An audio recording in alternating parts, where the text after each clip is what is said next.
Warahmatullahi wabarakatuh. Bapak Ibu yang saya hormati, terima kasih atas kesempatannya. Bapak Ibu bersedia untuk menerima pengibasan dari kami yang hari Sabtu tanggal 4 November kemarin mewakili sekolah dengan Mas Denny untuk mendapatkan materi pengibasan modul guru penggerak. Nah, tugas dari kami adalah gantian mengibaskan kepada Bapak Ibu guru.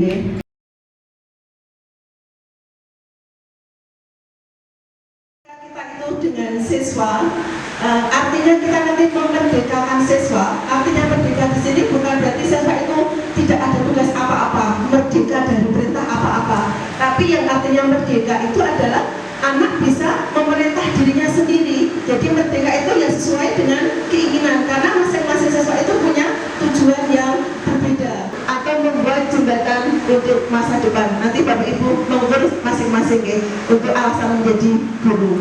Lanjut.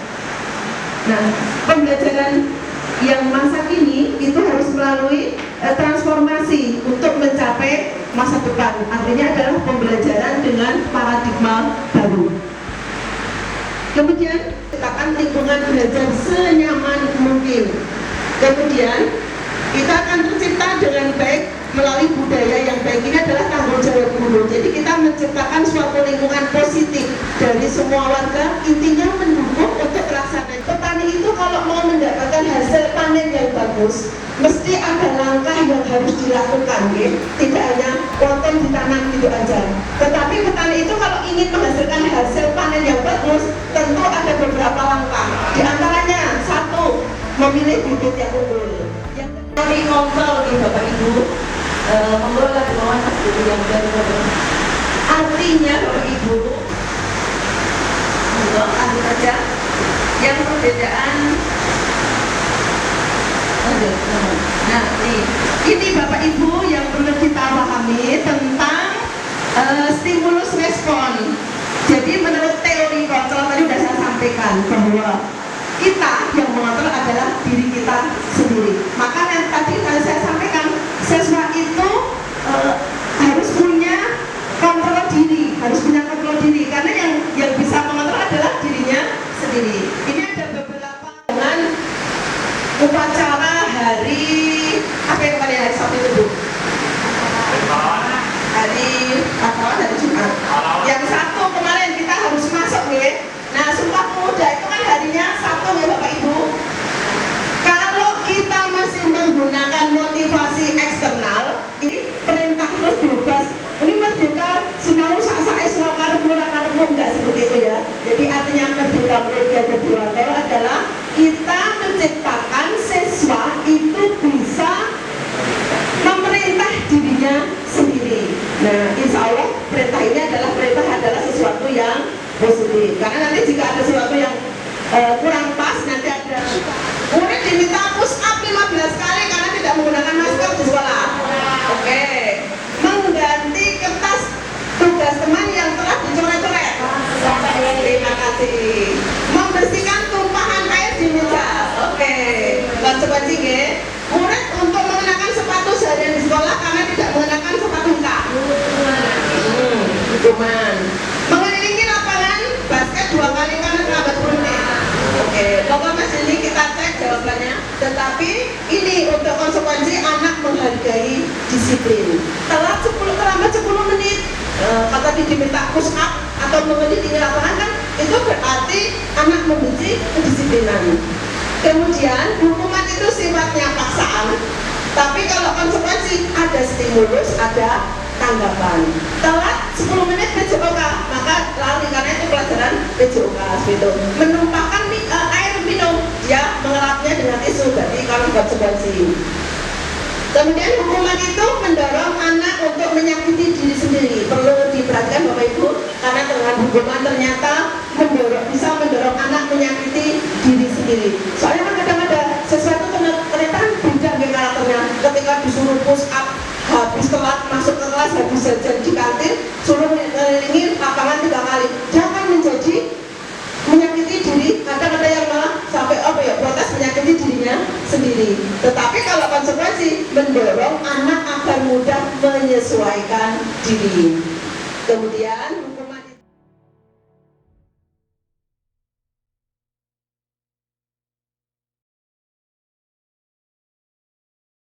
materi yang kedua ya Bapak Ibu.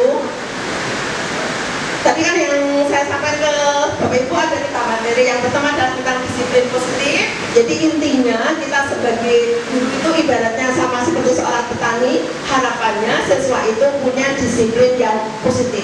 Artinya melakukan sesuatu atas perintah dirinya sendiri, bukan karena faktor eksternal, tapi faktor yang internal. Nah, di dalam disiplin positif kita harus menerapkan konsekuensi, jangan hukuman, marah, kemudian jengkel, kemudian tidak suka dengan kedisiplinan. Tetapi endingnya adalah siswa itu bisa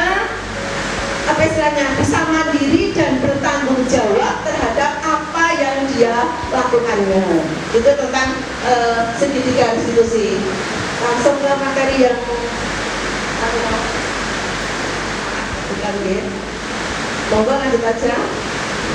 Nah, ini Bapak Ibu, kalau kita menyelesaikan masalah, kita harus punya segitiga institusi tadi. Di antaranya yang pertama, kalau kita menghadapi siswa yang bermasalah, langkah yang pertama adalah menstabilkan identitasnya siswa dulu. Kalau siswa sudah stabil, nah artinya apa? Kita berikan pengertian bahwa setiap orang pasti pernah melakukan kesalahan. Tidak hanya misalnya, oh ya kamu yang salah aja, tapi setiap orang kita beri semangat gitu ya, bahwa setiap orang itu pasti pernah melakukan kesalahan.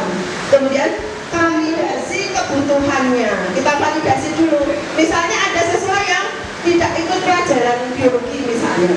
Nah, kita temui siswa itu bukan berarti langsung bocah orang cetok dan seperti itu ya, kamu kepiye. Nah, tapi kita lakukan langkah yang berikutnya adalah validasi kebutuhanmu. Ditanyain, kenapa kok kamu kok gak ikut pelajaran biologi, kenapa kok kamu kok gak ikut pelajaran matematika. Ini kita klarifikasi dulu. Yang restitusi.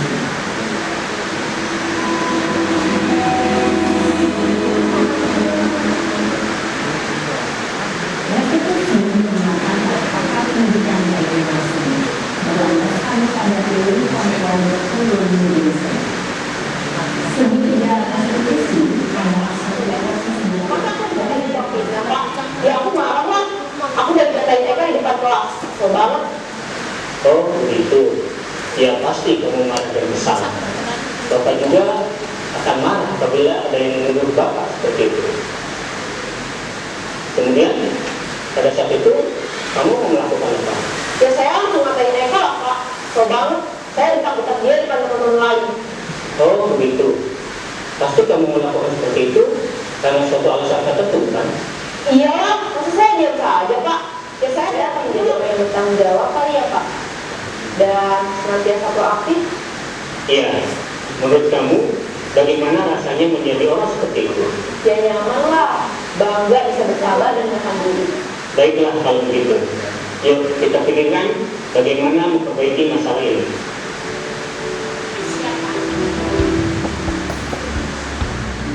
Saya adalah mengimbaskan kepada Bapak Ibu, saya mengupload video hari ini dan membuat laporan.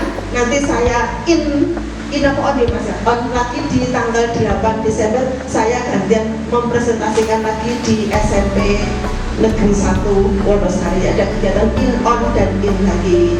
Demikian Bapak Ibu yang saya sampaikan. Saya mohon maaf sekali, bukan berarti saya workshop gitu, mboten nggih. Kita mau belajar bersama untuk menerapkan modul guru penggerak ini di kelas agar apa ya tadi yang kita harapkan adalah panel yang bagus. Insya Allah pelan-pelan, bukan langsung berkucuk bisa semua, tapi pelan-pelan kita belajar untuk menjadi lebih baik. Monggo kita berusaha seperti itu Bapak Ibu. Semoga Allah berkenan untuk memberikan kemudahan. Terima kasih atas perhatiannya. Sekali lagi mohon maaf bila ada yang kurang berkenan. Mungkin ada sesi tanya jawab atau gimana, monggo. Kalau nggak ada saya cukupkan. Sekali lagi terima kasih atas perhatian Bapak Ibu. Saya akhiri. Wassalamualaikum warahmatullahi wabarakatuh.